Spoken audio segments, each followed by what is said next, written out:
Lewat laporan keuangan 4 tahun terakhir, saya akan coba analisa fundamentalnya saham UNTR. Lalu lewat proyeksi dividen final tahun 2023 ini, saya akan coba hitung kisaran harga wajarnya saham UNTR. Tapi sebelum dimulai, saya punya info bahwa saya punya bocoran 3 saham yang layak invest. Kenapa saya kasih status layak invest? Karena 3 saham yang saya bocorin ini memenuhi 3 kriteria penting di bawah.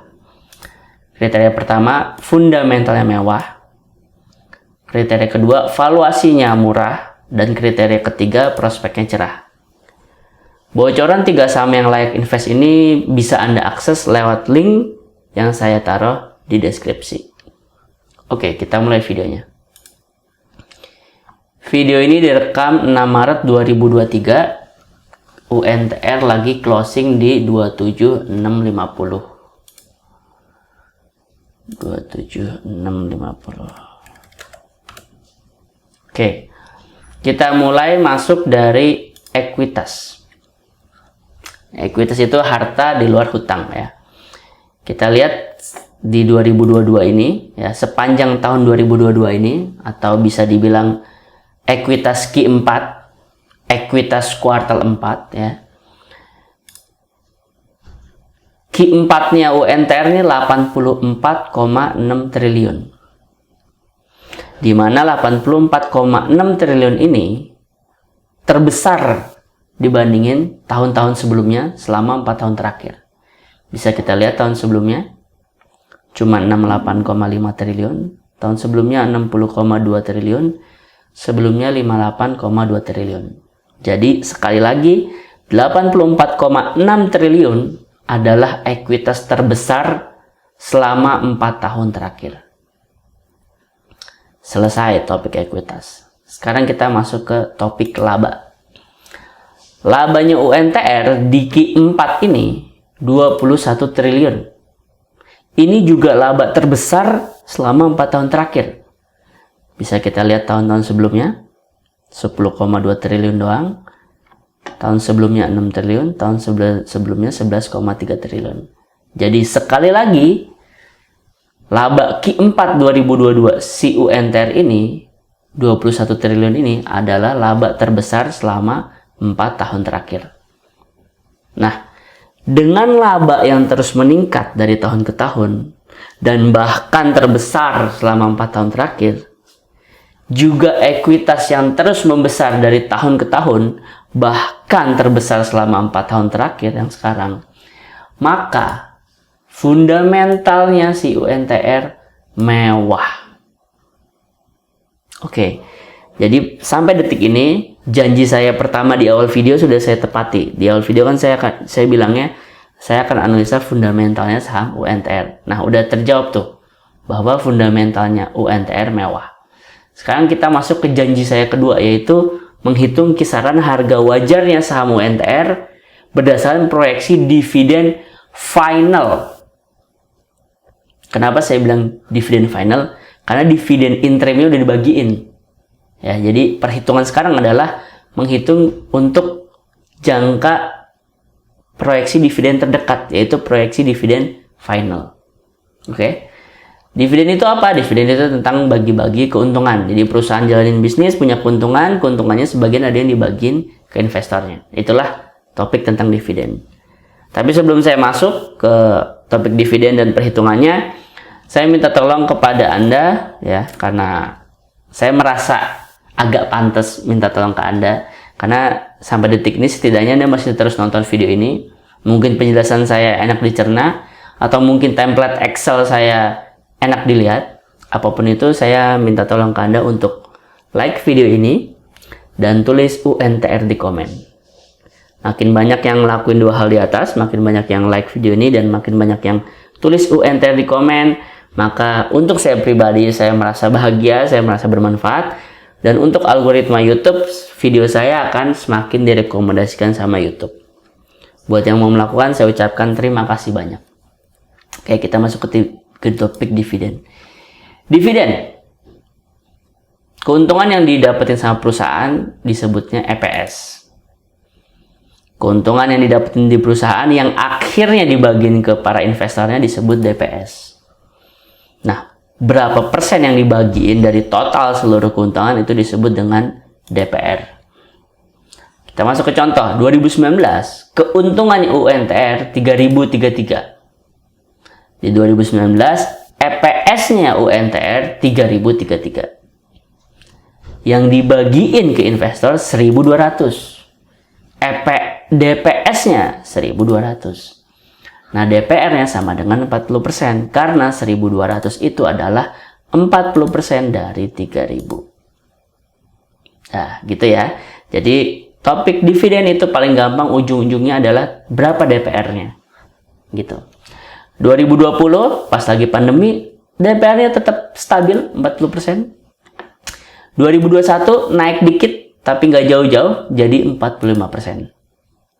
Nah, untuk menebak berapa nih DPR-nya si UNTR di 2023 ini, ya 2023 berarti bagiin keuntungan selama 2022, maka kita bisa punya 3 skema. Skema pertama, skema pesimis saya masukin 40%. Skema optimis saya masukin 40%, skema confident 40%, skema optimis 45%. 40% karena ini adalah angka terkecil selama 3 tahun terakhir. Confidentnya kenapa saya masukin 40%? Ya udah saya pakai aja angka paling pesimis. 45% kalau seandainya dia membagikan sebesar tahun 2021, 45%. Nah, perhitungan sekarang saya akan pakai 40%.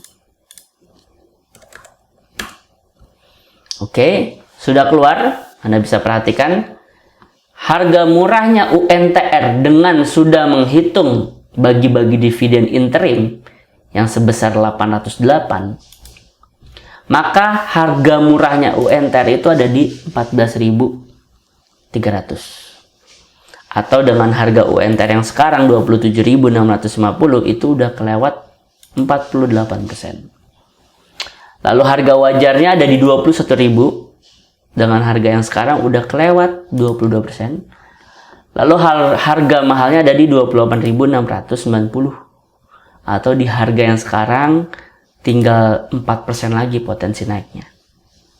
Jadi kalau Anda tanya ke saya nih, berdasarkan penggunaan proyeksi dividen final 2023 tentang valuasi UNTR, maka saya akan jawab UNTR kalau baru mau masuk maka valuasinya udah mahal. Karena ya cuma tinggal 4% lagi untuk nyentuh harga mahal. Gitu ya. Jadi di detik ini saya udah penuhi 2 janji saya. Tentang analisa fundamental UNTR mewah karena labanya meningkat dan ekuitasnya membesar dan bahkan terbesar selama 4 tahun terakhir. Tapi valuasinya sudah tidak murah, sudah mahal. Jadi kalau baru mau masuk, kalau Anda tanya ke saya, bagi saya valuasinya udah mahal. Nah, Anda mau tetap masuk atau enggak itu terserah Anda. Saya hanya menjabarkan apa analisa saya yang biasa saya pakai selama ini dan memberikan return yang positif di portofolio saya. Nah, sampai detik ini udah selesai nih sebenarnya nih kalau baru mau masuk. Nah, ada topik berikutnya nih. Topik berikutnya adalah bagaimana kalau yang sekarang udah floating profit, atau bagaimana kalau mau masuk UNTR karena Anda cinta banget sama UNTR tapi nggak cuman untuk sekedar proyeksi dividen final di 2023, atau dengan kata lain rela lebih lama nunggu plannya, rela lebih lama ngehold. Nah, saya punya plan, saya punya hitung-hitungan untuk kalau Anda yang mau ngehold setidaknya sampai 2 tahun ke depan, sampai 2024, dimana di 2024 dia bagiin dividen hasil keuntungan selama 2023. Nah, mari kita hitung. Ekuitas 2023 tahun depan kira-kira berapa perubahannya? Di sini ada yang cuma naik 4%, ada yang naik 14%, ada yang terakhir naik 24%. Saya akan pakai 14%. Kenapa? Karena kalau pakai 4% kayaknya terlalu pesimis. Ini zamannya pas pandemi. Kalau pakai yang 24%, saya nggak tahu yang tahun depan itu lebih di atas 24% atau setidaknya 24%, saya nggak tahu. Jadi saya pakai aja angka aman, yaitu 14%. Oke. Lalu untuk PBV, saya pakai PBV terendah selama 4 tahun terakhir. Di sini 1,55, 1,2, 1,2, 1,29. Saya pakai yang ini, PBV terendah. 1,20. Lalu untuk laba, saya juga akan pakai yang ini aja, ya, yang 71%. Saya nggak berani dan nggak pede dan nggak terlalu optimis, karena juga nggak terlalu tahu dalam banget UNTR untuk memasukkan 104%. Jadi saya akan pakai 71% aja. Lalu untuk DPR, saya akan samain lagi 40% lagi. Nah, Anda bisa lihat ke sini, ke samping kanan.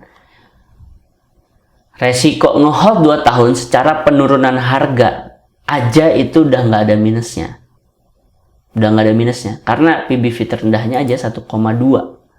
Dan di tahun 2023 kalau ekuitasnya terus menaik dengan asumsi setidaknya di 14%, maka PBV di 2023 secara tahunan ya, rata-rata terendah itu di harga 1,2 PBV itu adalah UNTR di 31.000. Lah sekarang harganya aja 27.000. Jadi kalau sepahit-pahitnya ya, sepahit-pahitnya dengan asumsi ekuitasnya naik segini dan dengan asumsi PBV terendah selama 4 tahun terakhir yang mana 1,2 dijadiin asumsi penurunan harga terendah, maka turunnya nggak turun karena naik sebenarnya, karena PBV 1,2 itu 31.000. PBV berapa yang kira-kira turun? Ya, coba kita hitung. Kalau turunnya sampai 1,1, turun sampai 1,1 pun masih tinggi, masih lebih di atas harga sekarang. Harga sekarang kan 27.000. Harga sekarang 27.000. Harga PBV 1,1 di tahun depan itu 28.000. Jadi masih di atas. Coba kalau misalnya ternyata PBV-nya turun ke 1 gitu ya. Nah, kalau PBV-nya turun ke 1, itu baru harga penurunannya, resikonya ada di turun 6,3%. Nah, karena resiko, ya, namanya resiko berarti bisa jadi nggak pernah turun ke sini, ya, kemungkinan pertama. Kemungkinan kedua, bisa jadi beneran pernah akhirnya akan turun ke sini. Bisa jadi yang ketiga, bisa jadi turun lebih bawah. Tapi karena kita menggunakan PBV terendah selama 4 tahun terakhir, bahkan lebih rendah ya, karena 4 tahun terakhir 1,2, ini kita pakainya 1, ya, nilai PBV 1 di sekitar tahun depan, maka resikonya itu penurunan harga 6,38%. Sedangkan yang agak hampir pasti, saya kasih kata agak hampir karena saya nggak mau bilang pasti, karena di saham nggak ada yang pasti dan saya juga bukan Tuhan. Dari dividennya aja Anda dapat 19%. Ya. Jadi bisa dibilang resiko yang belum tentu terjadi juga itu cuman minus 6,3, tapi yang agak hampir pasti Anda dapetin adalah 19%. Jadi ibarat Anda punya 100 juta, Anda masukin semuanya ke UNTR di harga 27.650, maka dalam 2 tahun sampai 2024, pembagian keuntungan 2023, 100 juta itu Anda masih pegang dan Anda dapat return 19,12% return Anda. Dan sepanjang Anda nge-hold selama 2 tahun, resiko penurunan paling banter ke 6,38%. 19,1 dikurang 6,3, ya masih ada profit 12%. Jadi bisa dibilang masukin invest ke UNTR di harga sekarang dan dengan plan untuk nge-hold setidaknya 2 tahun ke depan sampai 2024, di mana nanti 2024 membagikan keuntungan sepanjang tahun 2023, bisa dibilang UNTR ini hampir nggak ada resiko gitu ya. Bagaimana kalau tiba-tiba dividennya 45%? Wah, dividennya naik. Bagaimana kalau ternyata kenaikannya nggak 71%, misalkan 80%, dividennya naik. Bagaimana kalau 90%? Naik. Bagaimana kalau 50% doang? masih surplus. Bagaimana kalau cuma 40%? Masih surplus. 30%? Masih surplus. 20%? Masih surplus. 10%? Masih surplus. 5%? Masih surplus. 1%. Oke. Berarti kalau laba tahun depan cuma nambah 1% pun, selama DPR-nya 40%, ya, dengan asumsi PBV turun terendah ke 1, maka tetap UNTR ini hampir bisa dibilang nggak ada risiko. Karena turunnya paling cuma minus 6,3 ya. Dan sedangkan dari dividennya dapat 13,4%. Sekian. Sebagai penutup, kalau Anda suka analisa seperti ini, tidak tebar fear, tidak FOMO, Anda bisa subscribe channel Saham Nyantai ini. Dan sebagai pengingat, saya punya bocoran 3 saham yang layak invest, yang fundamentalnya mewah, seperti UNTR ini, labanya meningkat, ekuitasnya membesar. Valuasinya masih murah. Kalau UNTR kan tadi valuasinya udah nggak murah ya, kalau baru mau masuk. Kalau untung hold 2 tahun baru murah. Lalu prospeknya cerah. Itu bocoran 3 saham layak investnya bisa Anda dapatkan dengan klik link yang saya taruh di deskripsi. Kurang lebihnya mohon maaf. Assalamualaikum warahmatullahi wabarakatuh.